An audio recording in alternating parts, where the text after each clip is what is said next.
মুসলমান কারা?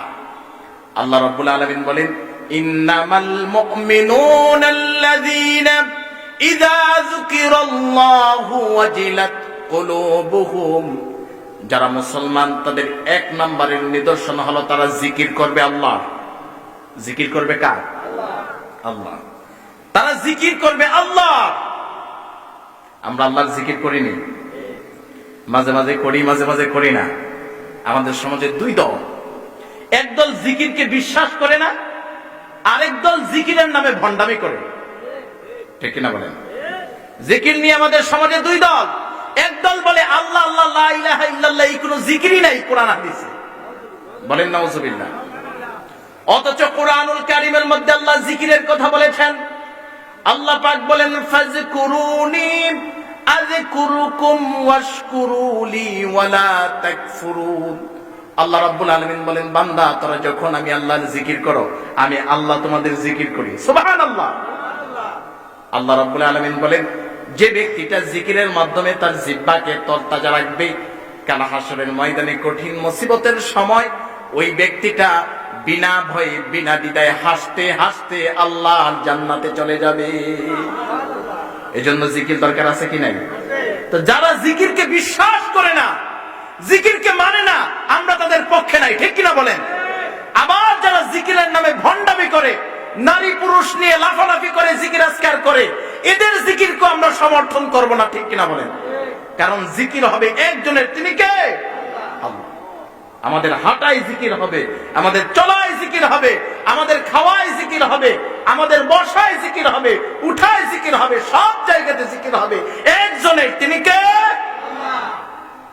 এই জন্য আল্লাহ রাব্বুল আলামিন বলেন, যারা খাঁটি ইমানদার হবে তাদের প্রথম নম্বরের পরিচয় হলো তারা জিকির করবে কার? আল্লাহ। এই জন্য আমাদেরকে জিকির করার দরকার আছে কি নাই? এই যে আমরা পীর মাশায়েখদের কাছে গেলে আমাদেরকে জিকিরের ওজিফা দেয়, সকাল সন্ধ্যায় জিকিরের ওজিফা দেয়। দেয় কি দেয় না? যে আপনি সন্ধ্যায় 300 বার জিকির করবেন, সকালবেলা 300 বার জিকির করবেন। জিকির কি পীরের দেয় না আল্লাহর দেয়? আল্লাহর জিকির। আল্লাহর জিকিরের কি ফজিলত! আল্লাহ রাব্বুল আলামিন বলেন, ফাযকুরুনি আযকুরুকুম।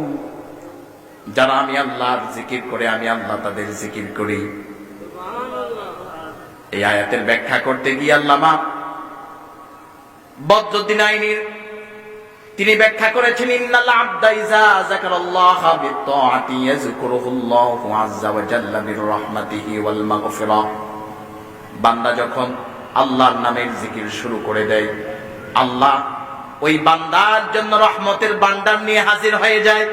সুবহানাল্লাহ। আল্লাহ বান্দার জীবনের গুনাহগুলি মাফ করে দেয়, তার জীবনটাকে রহমত দিয়ে পরিপূর্ণ বানায়া দেয়। এমনকি বান্দা যখন একা একা জিকির করে, আল্লাহ বান্দাকে একা একা স্মরণ করে।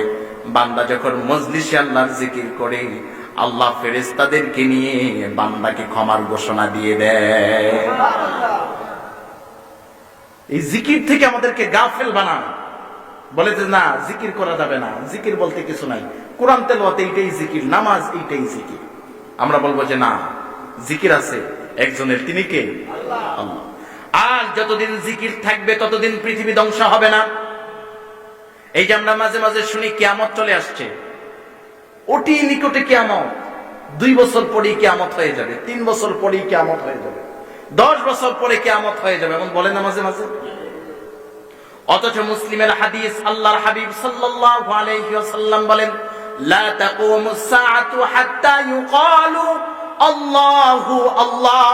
যতক্ষণ পর্যন্ত পৃথিবীর জমিনের মধ্যে একজন মানুষ থাকবে, যেই মানুষটা আল্লাহকে আল্লাহ বলে ডাকবে, যতক্ষণ আল্লাহ নামের জিকিরে থাকবে, ততক্ষণ পর্যন্ত কিয়ামত হবে না।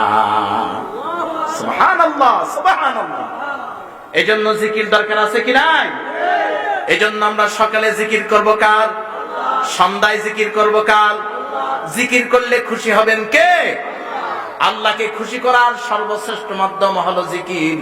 বান্দা যখন জিকির করে, আল্লাহ বান্দার রহমত দিয়ে পরিপূর্ণ বানায় দেয়, বান্দার জীবনের গুনাহগুলি মাফ করে দেয় এবং ফেরেশতাদেরকে ডাইকা বলে, এরে ফেরেশতারা তাকায়া দেয়, এই যে মিন্নতিয়া জামে মসজিদের উদ্যোগে আজকের মাহফিলে আমার বান্দারা আমি আল্লাহর নামের জিকির করছে, জিকিরের আলোচনা শুনছে, তোরা সাক্ষী থাক, আমি আল্লাহ তাদের জীবনের গুনাহগুলি মাফ করে দিলাম।